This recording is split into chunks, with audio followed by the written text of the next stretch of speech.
देखो ऐसा है कि कुल मिलाकर के बात यह है कि बात कुछ भी नहीं है। जो लोग जाना चाहते हैं उनसे मेरा ये निवेदन है कि वो जा सकते हैं, क्योंकि जाने में ज़्यादा फायदा है। आपको विश्वास नहीं है तो जो चले गए उनसे सुबह में पूछ लेना। क्योंकि यहाँ पे कुछ भी नहीं है। थोड़ी देर में बोलूँगा और मेरे बाद में श्रद्धेय वसीम साहब को आप सुनेंगे और वो भी वही सुनाएंगे जो वो सुनाते हैं। ज़्यादा लोट मत लेना आप। और संयम साहब यहाँ पर बैठे हुए हैं। गौरी जी ने बहुत श्रेष्ठ काव्य पाठ किया है। विपुल भैया ने बताया है कि मैं यहाँ तीसरी बार आया हूँ। मैं तीसरी बार इसलिए आया हूँ क्योंकि मेरे को बुलाया है तो आया हूँ। कोई फोकटिया थोड़ी हूँ यूँ ही आ गया मैं। भाई बुलाया मेरे को यार, इसलिए मैं आया हूँ। और अगली बार फिर अगर बुलाएंगे तो फिर आ जाऊँगा, उसमें क्या है? हमारे दिनेश भाई साहब इतने भावुक हो गए थे कि वसीम बरेलवी साहब यहाँ पर बैठे हुए हैं और उनको ये और सब बड़े बड़े कवि आ गए। जिसने जितने मांगे इतने आपने दिए, ये तो आ गए, इसमें क्या नहीं। भाई कोई भी आ जाए, वो तो अमिताभ बच्चन भी आ जाए, आप पैसे तो दो, सब आ जाते हैं। कोई कुछ नहीं है। विवेक भाई वगैरह ये देशभक्ति वेशभक्ति कुछ भी नहीं है भैया। सारा मामला पैसे कौड़ी का है। क्या कह रहे थे आपके? और रुपया गिरा और पर इतना गिरा और आदमी इतना गिरा। आदमी नहीं गिरे तो क्या करे, मरेगा बापड़ा पैसे के लिए। गिरना ही पड़ेगा। आप सत्य को क्यों स्वीकार नहीं कर रहे हो? सत्य यही है मेरे भाई कि सब आ जाते हैं, सब सामान्य सी बात है। क्या बात कर रहे हो आप? देशभक्ति वेशभक्ति। अभी 1000 रुपया कम कर दो तो 2 मिनट में तू तड़ाके पे आ जाए सब। बहुत अच्छे जानी भाई, तो करके देख लो इनके। ऐसा थोड़ी भाई, देशभक्ति अपनी जगह है और पेमेंट अपनी जगह है। देशभक्ति सब करते हैं। संयम भैया बैठे हुए, इनको भी पता, ये भी कर रहे हैं। है? पूरा देश को जोड़ना चाहता है सर, पूरा देश जोड़ रहा। कांग्रेस को कितनी फिक्र है कि देश जोड़ेंगे। इतनी कड़ाके की ठंड से राहुल जी डर रहे हैं क्या?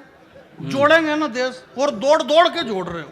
कहां से चले और कहां तक पहुंच गए अभी वो। दक्षिण से निकल करके उत्तर तक पहुंच गए। देश को जोड़ के ही मानेंगे वो। पूरा देश जोड़ने में लगे। कांग्रेस को फिक्र है देश जोड़ेंगे।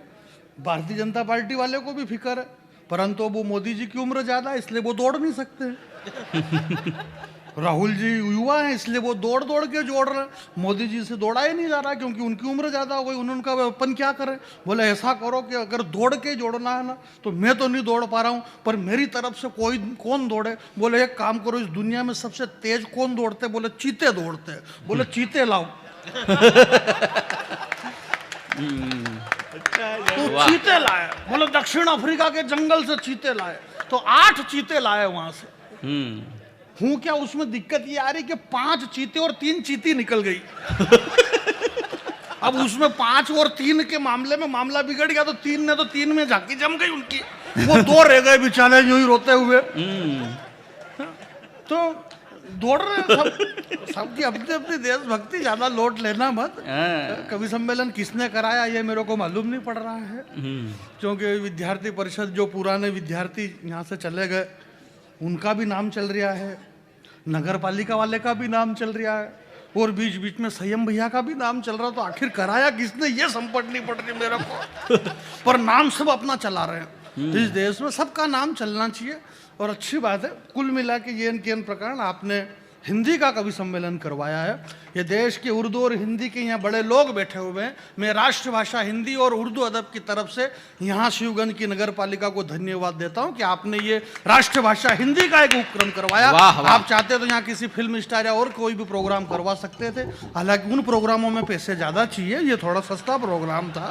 क्या बात बताओ। दिनेश भैया मुझे बहुत प्यार करते हैं। दिनेश भाई साहब ने मुझे यहाँ पे बुलवाया और बहुत सारा। एक कविता मैं आपके बीच में सुनाऊंगा, मेरी नई कविता है, पहली बार सुनेंगे। विपुल भाई संचालन आप बहुत अच्छा करते हैं। आपकी जगह और कोई करता तो भी मैं ये कहता संचालन बहुत अच्छा हो रहा है। आप जो बार बार कह रहे थे, जो बोले पीछे चाय वाले बहुत बोल रहे हैं, उनको बंद करो। किसके बाप की ताकत है कि चाय वाले को बंद कर दे दुनिया में? क्या बात कर रहे हैं, चाय वाला किसी से बंद हुआ अभी तक बोलना? वो बोलेगा और इतना बोलेगा कि आपको सबको सुनना पड़ेगा। और सुन रहे हैं सब। पर बाकी अब स्थिति बहुत भाई साहब सामान्य हो गई है। हमारे मध्य प्रदेश में भी सब सामान्य स्थिति है। देश में ऐसा कुछ भी नहीं। अखबार के लोग, चैनल वाले और सब बैठे हुए हैं, सब बढ़िया चल रहा है। चैनल वाले सब अपने अपने हिसाब से। आप चैनल वालों की मजाक मत बनाया करो। अटल जी क्या मतलब है, बम्बई में रहते हो आप, सब बढ़िया चल रहा है। रूस ने यूक्रेन पे बेफाम फेंक रहे बम, इतने बम फेंक दिया कि रूस का ही दिमाग खराब, उसको मालूम ही नहीं क्या इतने फेंक दिया क्या। बोले यार इतने तो मेरे पास में ही नहीं थे जितने इसने फेंके। बुलाओ इन चैनल वालों को। बुलाया, बोले क्यों तुमने इतने बम फेंक दिया, हमारे पास तो कब के ही खत्म हो गए और तुम फेंके ही जा रहे हो। कमाल है भैया। बोले हम सब फेंक सकते हैं, इस दुनिया में फेंकने में कोई भी पीछे नहीं है। बहुत बढ़िया है, सामान्य सी बातें हैं। तो अच्छा सुनाया सारे लोगों ने। मैं इस मंच का बहुत छोटा कवि हूँ, इसमें मेरी कोई गलती नहीं है कि मैं छोटा हूँ। सारे बड़े कवि इस मंच पे विराजमान हैं। इनका जन्म पहले हुआ इसलिए ये बड़े हैं। मैं पैदा बाद में हुआ, इसमें मेरे पिताजी की गलती है, मेरी कोई गलती नहीं। तो मैं क्या कर सकता हूँ, मैं इतने तो अपने को भावुक थोड़ी यार, इतना तो अपना कॉन्फिडेंस रखो ना यार, नहीं तो अपन तो यूं मर जाए। विवेक भाई ने एक बार एक कवि सम्मेलन में कहा, बोले मैं मंच का बहुत छोटा कवि हूँ, मैं बहुत छोटा। इसने तो किया प्रोग्राम के बाद अगले दिन 2000 रुपये काट लिए। बोले छोटा है काट लो, क्या मतलब है। तो अपन कोई छोटे वोटे नहीं है, और छोटे हैं तो किसी कारण से हैं। आपने इन सारे व्याकरण के कवियों को सुना, मेरे को कारण का कवि हूँ मैं। मेरे पास व्याकरण नहीं है, मैं कारण वाला आदमी हूँ। क्योंकि व्याकरण में भाषाएं बंध जाती है।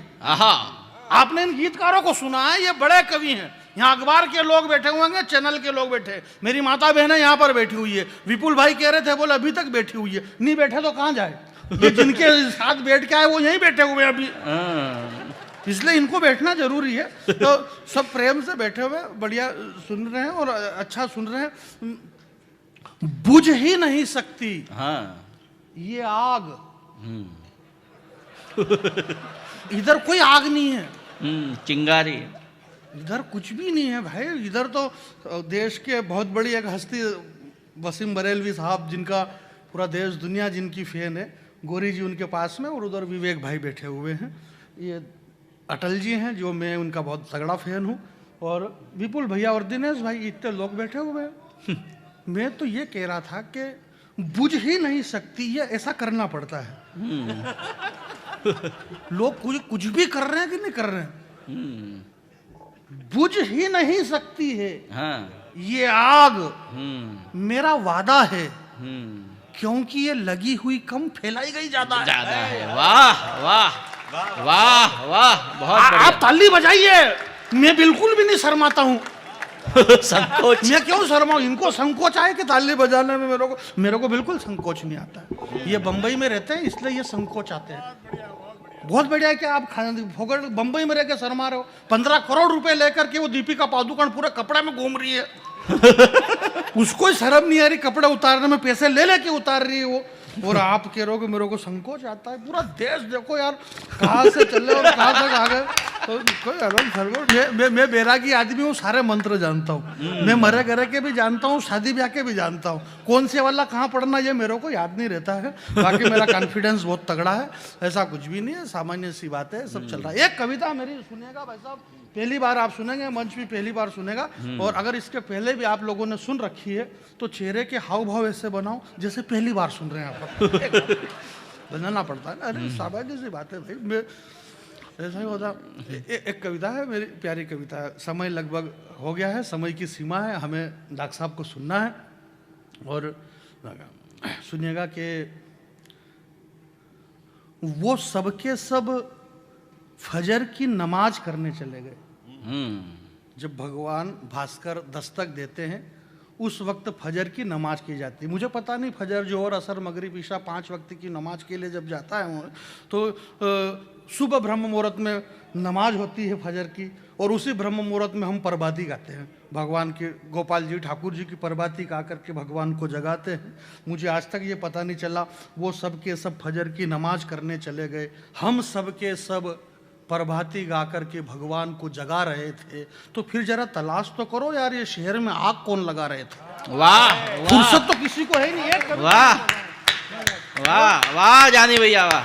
ये मेरी माता बहनें बैठी हुई है, मैं इस तरह की अच्छी कविता भी मेरे को याद है, पर बाकी क्या मतलब ज्यादा अच्छी के चक्कर में भी पढ़ो। मैं तो वही हूँ, ऐश्वर्या राय, युक्ता मुखी, लारा दत्ता और प्रियंका चोपड़ा, क्या गजब का बनाया मालिक ने तुम्हारा थोबड़ा। तुम सबके सब विश्व सुंदरी का खिताब जीती, पर सही सही बताना तुम्हारे साथ क्या क्या बीती। खिताब क्या यूं ही मिल गया? तुम सबके सब विश्व सुंदरी का खिताब जीती, पर सही सही बताना तुम्हारे साथ क्या क्या बीती। अरे ऐश्वर्या राय, तूने सिर्फ सुंदरी शब्द चुना है, विश्व सुंदरी का नाम तेरे बाप ने भी नहीं सुना है। विश्व सुंदरी का नाम सुनेगा तो अपने आप को भूल जाएगी, और विश्व सुंदरी का चरित्र सुनेगा तो तेरी आंखें खुल जाएगी। विश्व सुंदरी बनने के लिए जमाने से जूझना पड़ता है, और विश्व सुंदरी बनने के लिए धधकते अंगारों पे कूदना पड़ता है। विश्व सुंदरी तो वो चित्तौड़ की महारानी पद्मिनी थी, जिसकी सुंदरता के आगे आईना तक टूट गया था, और पानी में चेहरा देखा था अलाउद्दीन खिलजी ने, उसका भी पसीना छूट गया था। वाह, दोनों हाथ खड़े करें आप, पीछे वाले जल्दी से नीचे करो। हुए कि नहीं हुए खड़े? खड़े करवाना पड़ते हैं। रोंगटे है, ऐसे थोड़ी होता है। भाई दादा से काम नहीं चलता आजकल, ढंग से करना पड़ता है भैया, तो सब हो जाता है। क्या बात कर रहे हो आप? मैं 25 साल से पेल रहा हूँ कि नहीं पेल रहा हूँ, ये कीजिए। 25 साल हो गए मेरे को। है, विवेक भैया ने जो देशभक्ति और ओजस्वी कविता सुनाई मेरे गांव में, तो मैं तो माफ करना विवेक भैया, मेरे एरिया में, मैं तो छोटे गांव में रहता हूँ, जैसे कि उन्होंने बताया। अब इसमें मेरी तो कोई गलती नहीं, मेरे पिताजी वहाँ रहते थे तो मैं वहीं रहता था। अब मेरे पिताजी भी भगवान के घर चले गए, 10-12 साल हो गए उनको गए। ये बात आपको पता नहीं है, आपको इसलिए पता नहीं है क्योंकि वो मेरे पिताजी थे। तो मेरे पिताजी की जानकारी मैं रखूंगा। और ये इसमें हंसने की क्या बात है यार? एक तो मेरे पिताजी चले गए और आप ही कर रहे हो यार। पिता के जाने का गम कितना होता है। और ये मेरे पिताजी की ईमानदारी थी कि मैं उनका पुत्र हूँ, बाकी कोई भी उनके दूसरे पुत्र नहीं है। तो मैं एक कविता आपके बीच में सुना रहा हूँ, देशभक्ति कविता। मतलब भैया ने सुना, लोगों के रोंगटे खड़े हो गए। एक वीर रस का कवि हमने बुलाया जयपुर से, जो छाती माथे कूटे, वो तो छाती माथे कूट कुटा के चले गए, लोगों के रोंगटे खड़े हो गए। भाई साहब, लोगों के रोंगटे खड़े हो गए तो दिक्कत नहीं, दिक्कत ये कि वो रोंगटे फिर बैठ ही नहीं रहे। बहुत दिन हो गए यार, रोंगटे खड़े खड़े, छोटे छोटे बच्चे चड्डी बनियान नहीं पहन पा रहे क्योंकि उनके रोंगटे खड़े। डॉक्टरों ने जो पैसा लूटा, क्योंकि बीमारी डॉक्टर को भी समझ में नहीं आ रही, कौन सी बीमारी बोले, रोंगटे वाली बीमारी। अब ये होता क्या भगवान, किसी को कुछ भी समझ में नहीं आ रहा, बस पैसे लूट रहे यार, सामान्य। तो ये सब ऐसा ही है। अब आप ज़्यादा लोड में, बहुत छोटा आदमी, छोटा कवि हूँ, मुझे जानता नहीं हूँ कविता के बारे में, मुझे क्षमा कर देते हैं। ये सारे लोग मुझे बहुत प्यार करते हैं, और की कथा सुन, अरे करना भी चाहिए इनको, क्योंकि मैं हूँ भी इस काबिल। एक बात बता जाए, ये अलग बात है कि ये मेरे से प्यार करते हैं और मैं और किसी से कर रहा हूँ।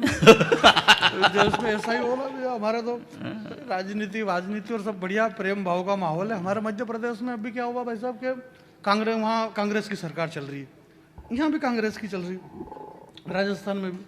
तो 22 जने उधर से इधर कूदे। स्वयं भाई साहब को सब पता है, पर ये अपने मुंह से क्यों बोले कि कौन किधर से कूदे?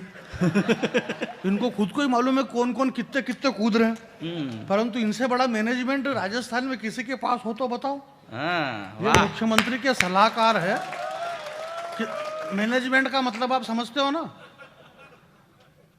भूतपूर्व युवा छात्र, नगर पालिका का कवि सम्मेलन, छात्र लोगों की मर्जी, अगला आदमी निर्दलीय चुनाव लड़ता है, रेता मुख्यमंत्री के साथ, पायलट पता नहीं कौन, हवाई जहाज जाने कौन उड़ा रहा, और अगला आदमी सलाहकार। ये इसको कहते हैं मैनेजमेंट। वाह जानी भाई वाह। भाई मैं इसलिए भी पढ़ा लिखा नहीं हूं, अब ये सारे डॉक्टरेट कर रखे, सारे पढ़े लिखे लोग हैं, उससे क्या फर्क पड़ रहा है? भाई आपके पास अगर आप पायलट भी हैं तो क्या फर्क पड़ रहा है? आपको उड़ाना मिल रहा है क्या हवाई जहाज? भले हो आप पायलट, हवाई जहाज तो दूसरे उड़ा रहे हैं ना। तो आप डॉक्टर हो, आप प्रोफेसर हो, जो भी, उससे कोई फर्क नहीं पड़ रहा। मैं भले ही पढ़ा लिखा आदमी नहीं, गाँव का, उससे क्या लेना देना? कर तो आप भी वही रहे ना जो मैं कर रहा हूँ यहाँ पे, और वही कर रहे हैं सब। सामान्य सी बातें इस देश के अंदर ऐसा ही हो रहा है, ये सब फोकट की बातें हैं। मैं आपके बीच में ये कह रहा था कि भूल करके भी चली मत जाना अकेले में। गौरी जी कह रही थी कि ये बाबा लोग, अरे इकबाल साहब ने कहा है जहाँ पग पग लगता साधु संतों का डेरा। इस हिंदुस्तान की पहचान हमारे साधु संतों से है। अनाज के अंदर थोड़े से कंकर गिर जाए इसका मतलब ये तो है नहीं कि सारा अनाज खराब हो गया।